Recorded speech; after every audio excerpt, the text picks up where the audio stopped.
मेरे सभी अग्रज, अनुज और सभी मित्रों को बहुत-बहुत नमस्कार। मित्रों, कल जो बिहार राज्य के विधानसभा चुनावों का जो परिणाम आया, वो बहुत ही अप्रत्याशित और अकल्पनीय था। एनडीए की जीत होना तो खैर स्वाभाविक था, वो तो सुनिश्चित था कि जीतेंगे। पर इतने बड़े मार्जिन और इतनी प्रचंड जीत उनको मिलेगी, एनडीए को, एनडीए मतलब नेशनल डेमोक्रेटिक अलायंस, हिंदी में कहें तो राष्ट्रीय जनतांत्रिक गठबंधन, जिसमें भाजपा और उसके अन्य सहयोगी रहते हैं। उनकी इतनी बड़ी जीत होना, ये बड़ा ही एक नई चीज सामने आई। और साथ में सबसे बड़ा जो एस्पेक्ट है वो क्या, महागठबंधन के अगेंस्ट में, जिसके नाम के आगे महा लगा हुआ है।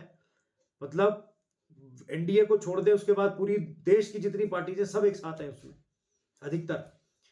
तो वो 50 का आंकड़ा भी पार नहीं कर पाए। कहां 202 और कहां 50, 50 भी नहीं आ पाए। शायद 35-36 ही सीट आए केवल मिला के। कांग्रेस 5-6 पे रह गई और आरजेडी जो है वो 25-26 पे रह गई। तो आपने देखा होगा मित्रों कि 2024 के लोकसभा इलेक्शन के बाद जितने भी राज्यों में विधानसभा चुनाव हुए, चाहे आप हरियाणा कह लें, चाहे आप महाराष्ट्र कह लें, दिल्ली कह लें, और अब ये आपका बिहार हो गया, इसमें इतनी प्रचंड जीत कैसे मिल रही है भाजपा को? क्या ऐसा कारण है कि विपक्ष की इतनी ज्यादा कमर टूट गई है कि वो सत्ता तो छोड़िए, बहुत दूर की बात है, वो तो बहुमत से भी बहुत ही नीचे रह जाए, 50-60 का आंकड़ा भी पार नहीं कर पा रहे हैं। कुछ तो कारण होगा इसके पीछे। विपक्ष आखिर ऐसा इतना क्यों बिखर गया, क्या हो गया इसमें? देखिए मित्रों, जहां तक मेरी व्यक्तिगत सोच की बात है, मुझे कुछ कारण लगते हैं जो मैं आपके सामने रख रहा हूं कि विपक्ष को शायद उस पर काम करना चाहिए, तो हो सकता है कि वो भविष्य में कुछ अच्छा प्रदर्शन कर पाए। जिसमें से कि अगर यदि उसमें आपको कोई और सुझाव अपने देने हो तो मुझे आप कमेंट में जरूर करके बताएं, कोई और सुझाव उसमें जोड़ सकते हो। पहला जो मेरे को कारण लगता है कि विपक्ष के पास कोई चेहरा ना होना। आखिर किसके चेहरे पर आप चुनाव लड़ने के लिए जा रहे हैं या जनता के बीच में जा रहे हैं? विपक्ष के पास कोई चेहरा ही नहीं है। परिवारवाद की राजनीति पे चल रहा है सारा विपक्ष। अब चेहरा ना होने का एक उसका कारण क्या है जिसके लिए जनता आपको नकार रही है बार बार? क्योंकि आप जिन चेहरों को लेके जा रहे हैं, बिहार की अगर बात करें तो आप तेजस्वी का चेहरा लेके गए, तो लालू जी और राबड़ी जी का जो परिवार है ये तो ऑलरेडी बहुत शासन कर चुका है वहां पर, और लोगों ने उस शासन की सारी असलियत भी देखी है। ऐसे ही केंद्र में आप देख लें, गांधी परिवार ने किस समय से शासन किया है, कितने सालों तक शासन किया है, और उसकी भी असलियत सारी दुनिया को पता है, सारे हिंदुस्तान को पता है, सब लोगों को पता है।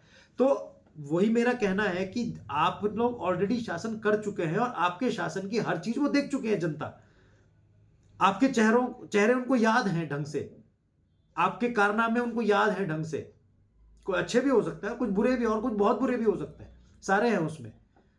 तो आपने एक्सपेरिमेंट करके देख लिया, अगर आप अपने चेहरों पर चुनाव नहीं जीत पा रहे तो अपने पार्टी के सेकंड लाइन को, सेकंड लीड को तैयार करें ना, उनको आगे बढ़ाएं, उनको दें मौका। बड़े बड़े नेता आपके यहां भीड़ लगी पड़ी है, उनको मौका दें, ताकि किसी के चेहरे पे तो आप चुनाव जीत सके, परिवारवाद से हटकर। क्योंकि परिवारवाद को तो बहुत अच्छे से जनता देख चुकी है। तो ये एक ऐसा कारण है जिसके भी ऊपर विपक्ष को सोचना चाहिए कि भाई हम किसके चेहरे पर चुनाव लड़ेंगे, ये आपको सोचना बहुत आवश्यक है। दूसरा एक चेहरा जो दूसरा एक कारण जो मैं आपको बताना चाहता हूं वो है कि आपके पास कोई योजना ना होना। विपक्ष के पास भविष्य को लेके, देश के भविष्य को लेके या उस पर्टिकुलर राज्य के भविष्य को लेके कोई योजना नहीं है। मात्र फ्री बीज बांटते रहो, फ्री बीज बांटते रहो। ये हम फ्री कर देंगे, पेंशन बढ़ा देंगे, ये कर देंगे, बिजली फ्री, पानी फ्री। ये फ्री वाली राजनीति अब ज्यादा नहीं चलेगी। हाँ, आपको सत्ता में लाने के लिए थोड़ा बहुत सहयोग जरूर कर सकती है। कोई ऐसा तबका जो बहुत ही गरीब तबका है वो आपका हो सकता है थोड़ा थोड़ा बहुत साथ दे दे, पर लेकिन आप सोचे बाय एंड लार्ज अगर आप इसको लेके चले कि ये आपको सत्ता ही दिला देगा, तो ये अब जनता सीख गई है, समझ गई है सब कुछ। इनसे काम नहीं चलने वाला। आपका चुनाव प्रबंधन है, आपके पास कुछ नहीं है। आप कैसे चुनाव लड़ेंगे, कैसे जीतेंगे? अब भाजपा के चुनाव प्रबंधन की बात करें तो मेरा बूथ सबसे मजबूत, कितना बड़ा कार्यक्रम भाजपा का है ये, कि आप बूथ तो एक बहुत छोटी इकाई होती है, बहुत छोटी सी इकाई होती है, उस बूथ पर कितने लोग वोट डालेंगे उसके लिए आपने एक आदमी रख दिया, पूरी टीम रखी, वो घर घर जाके संपर्क करेगी ताकि आपका बूथ मजबूत हो जाए, बूथ का कोई आदमी छूटे ना। वो भी छोड़िए, पन्ना प्रमुख, वोटर लिस्ट का जो एक पन्ना होता है उसमें अगर 50 वोटर हैं या 70 वोटर है, 100 वोटर है, मात्र एक आदमी की ड्यूटी उस पर लगा दी, एक टीम की ड्यूटी कि आप सिर्फ इन्हीं 50-100 लोगों के पास जाएंगे, ताकि आपका जो अपना पन्ना हमने आपको बनाया है, जो आपको दिया है, उस पन्ने के सारे लोग आप संपर्क कर पाए। तो कितने कॉन्क्रीट लेवल पे काम चल रहा है। उधर विपक्ष का आप देखिए, कोई बूथ चुनाव प्रबंधन है ही नहीं, वो अपने घिसे पिटे पुराने डर्रों पे चल रहे हैं। तो जनता अब सब देख रही है कौन ग्राउंड लेवल पर काम कर रहा है, कौन नहीं कर रहा। एक तीसरा बहुत बड़ा कारण जो मुझे लगता है, मात्र तुष्टिकरण की राजनीति करना। शुरू से लेके अब तक, देश के आजाद होने के बाद से लेके अब तक यदि आप देखें तो सिर्फ और सिर्फ तुष्टिकरण की राजनीति हुई है। जो एम वाई गठजोड़ जिसे कहा जाता है, राज्यों में बहुत विपक्ष जो है अधिकतर उसी पे जीतता आया था हमेशा। एम से मुस्लिम, वाई से यादव, यादव मतलब आपका दलित समाज भी उसमें साथ में मिल जाता है। आपने सिर्फ मुस्लिम और दलित को ही पर ही ध्यान दिया, बस ये अगर हमारे मिल गए तो हमारे तो वारे न्यारे हो जाएंगे साहब, हमारी तो निकल पड़ी। ऐसा नहीं है। क्या भाजपा को दलित समाज वोट नहीं दे रहा? क्या भाजपा को मुस्लिम समाज वोट नहीं दे रहा? बिल्कुल दे रहा है, दोनों लोग वोट दे रहे हैं। पर आपने अपनी स्ट्रेटेजी को कभी बदला ही नहीं।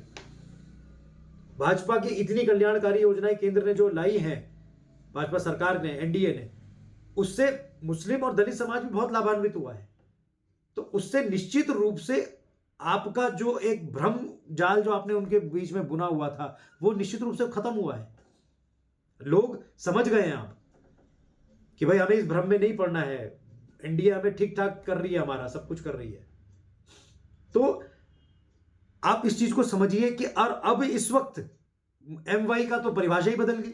एम से महिला और वाई से युवा, यूथ। बिहार के चुनाव में तो सारी परिभाषा ही बदल गई एम वाई की।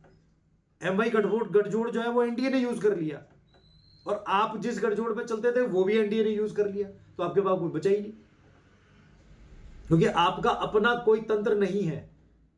आप सिर्फ सुनी सुनाई और रटी रटाई और पुराने डर्रे वाली चीजों पे चले जा रहे हैं। अब उससे काम नहीं चलेगा। जनता समझदार हो गई है। एक कारण मैं और बताना चाहता हूं कि इतना बिखरा हुआ विपक्ष है। वैसे तो कहने को महागठबंधन है, जब भी आप देखेंगे कहीं विधानसभा चुनाव हो रहे हो या लोकसभा चुनाव में, हम सबने देखा बिल्कुल हाथ में हाथ डाले ऊपर, यूं हाथ खड़े खड़े करके बिल्कुल हम एक हैं। दिन तक तो एक हैं, शाम तक पता चला एक पार्टी बाहर हो गई, शाम को दूसरी पार्टी अलग हो गई, अगले दिन आम आदमी पार्टी अलग चली गई, तीसरे दिन कोई और पार्टी चली। क्या हो रहा है ये सब? क्या जनता नहीं देख रही ये सब कि आप खुद ही जब इतने बिखराव है आप में, आपके आपस में आपके अहम इतने टकरा रहे हैं, आपके हित आपस में इतने टकरा रहे हैं, तो आप जनता को क्या सहूलियत दे पाएंगे? यदि आपकी सत्ता में आप में वापसी हो भी गई, आपने सत्ता जीत भी ली, तो आप पहले तो आप ही का सर फुटा हुआ है एक दूसरे से। पहले तो आपके ही अहम की पूर्ति किसकी होगी, पहले मेरी होगी कि उसकी होगी? जनता तो बहुत बेचारी किनारे खड़ी है। तो एनडीए ने इस चीज को तो तोड़ा है, जिसको दे दिया वो दे दिया, वो अपने आप संभालेगा, अपने आप करेगा। कम से कम सर फुटबॉल तो नहीं है बीच में। तो बिखरा हुआ विपक्ष जो है वो सबको दिख रहा है, जनता को भी दिख रहा है, और उसका खामियाजा विपक्ष ही भुगत रहा है। वो एक नहीं हो पा रहे कहीं भी। तो इसके अलावा जो एक बहुत ही बड़ा कारण जो मुझे लगता है कि जिसकी वजह से विपक्ष तो बिल्कुल ही डूब गया, वो है सिर्फ और सिर्फ मोदी विरोध करना। हर चीज में आप देखेंगे, चौकीदार चोर है, मोदी को गाली दे दो, राफेल डील में खराब थी, हर चीज में इधर आप वोट चोरी का आरोप लगा दिया।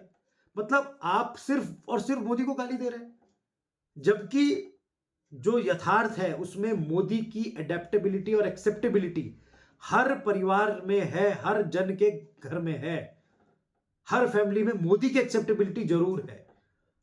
चाहे वो देश की सुरक्षा के कारण हो, चाहे वो इतने निर्णय जो और हुए हैं, चाहे धारा 370 हो, चाहे राम मंदिर हो, चाहे और भी असंख्य निर्णय हैं ऐसे जिसके कारण किसी पे और पे विश्वास होना, पर मोदी पर विश्वास जरूर है सबको। आप जितना मोदी को गाली देंगे उतना आप जनता से दूर जाते जा रहे हैं, जितना आप मोदी को कोसेंगे उतना आप सत्ता से दूर होते जा रहे हैं।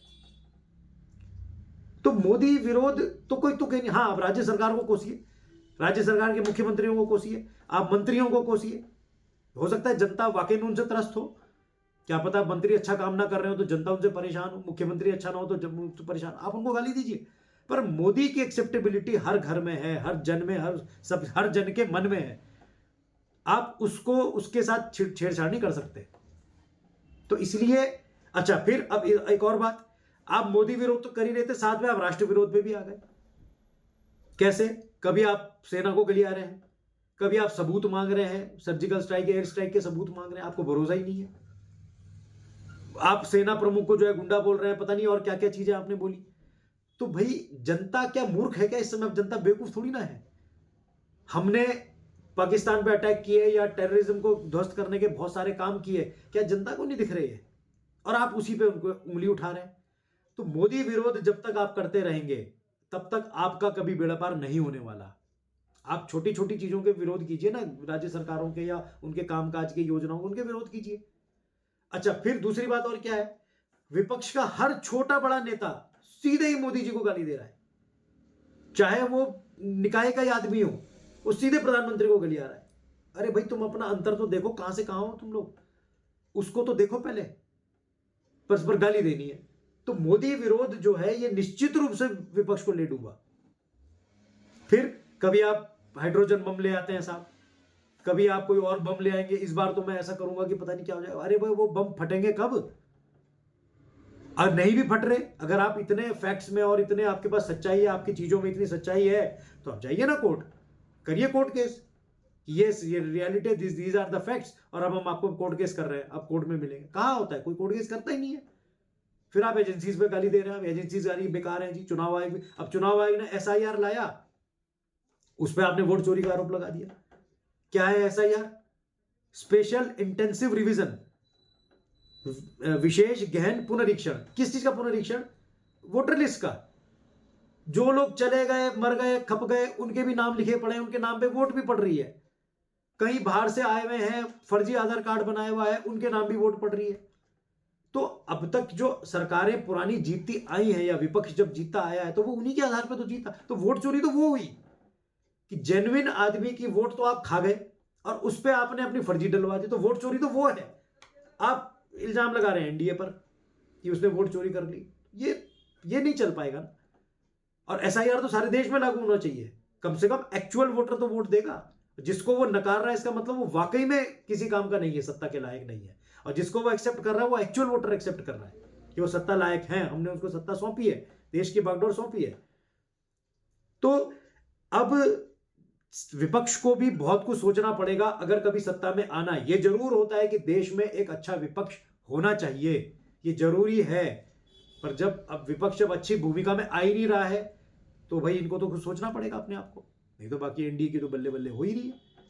इसलिए मेरे सभी मित्रों से, सभी लोगों से अनुरोध यह है कि आप भी देश की सुरक्षा, देश का विकास या आगे और जी फर्दर जो इतनी योजनाएं आ रही है उनको ढंग से समझें, ढंग से पढ़ें और उसके आधार पर अपने नेता चुनें। नहीं तो भीड़ लगी पड़ी है, विकल्पों की कोई कमी नहीं है, पर जो उनमें से बेस्ट विकल्प हो, जो देश के लिए और आपके क्षेत्र के लिए सबसे अच्छा है, आप उसी को ही चुनें, उसी को ही आगे बढ़ाएं। बहुत बहुत धन्यवाद।